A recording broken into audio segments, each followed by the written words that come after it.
It's no secret that Quentin Tarantino loves spaghetti westerns, a genre of movies from the 1960s that take place in the American West but were shot in Europe. Tarantino has frequently cited Sergio Leone, the godfather of the spaghetti western, as one of his top influences. And Sergio Corbucci's spaghetti western Django is so high on Tarantino's list of faves that he drew from it when writing Django Unchained. But Tarantino also loves good old-fashioned American-made westerns, especially ones with John Wayne. Tarantino has frequently cited his favorite movie of all time as one from the Duke's catalog. No, it's not one of Wayne's most famous projects like True Grit, Stagecoach, or The Man Who Shot Liberty Valance.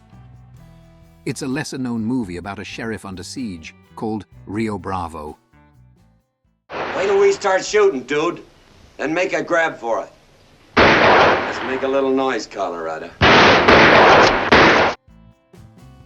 In 2007, Tarantino introduced a private screening of Rio Bravo to an audience at the Cannes Film Festival.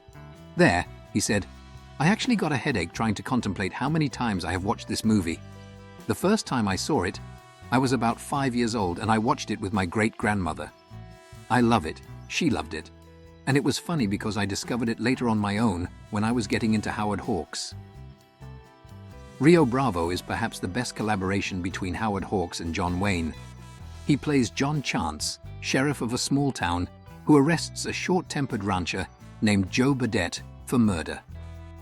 When Burdette's brother, the powerful ranching patriarch Nathan Burdette, gets a whiff of the news, he demands that Chance releases his sibling, or he will stop at nothing to free him.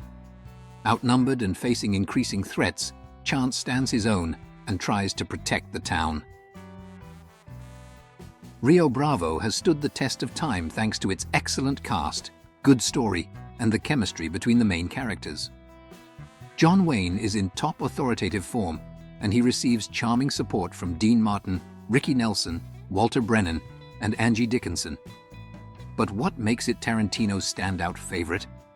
The director considers Rio Bravo one of the great hangout movies, saying, "There are certain movies when you hang out with the characters so much that they actually become your friends. It's a really rare quality to have in a film. Whenever you're watching it, you're just hanging out." This certainly explains a lot about how Tarantino developed his own style of filmmaking.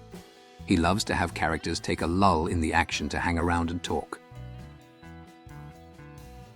Howard Hawks, never one to shy away from strong opinions, admitted that he made Rio Bravo out of sheer disdain for another iconic Western High Noon. In his own words, he couldn't stand the idea of a supposedly good sheriff running around town like, as he put it, a chicken with his head off, begging for help, only to have his wife swoop in and save the day. To Hawks, that was the opposite of what a Western sheriff should be, and he wasn't about to let it slide. The irony is that both films achieved iconic status, but for very different reasons. High Noon racked up 4 Academy Awards, including Best Actor for Gary Cooper, and became a symbol of Cold War allegory and moral courage.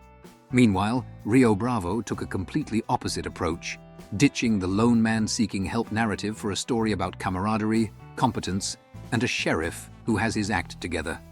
Critics loved its tight pacing and sharp dialogue, and it became a fan favorite, proving Hawks didn't need award statues to make his point.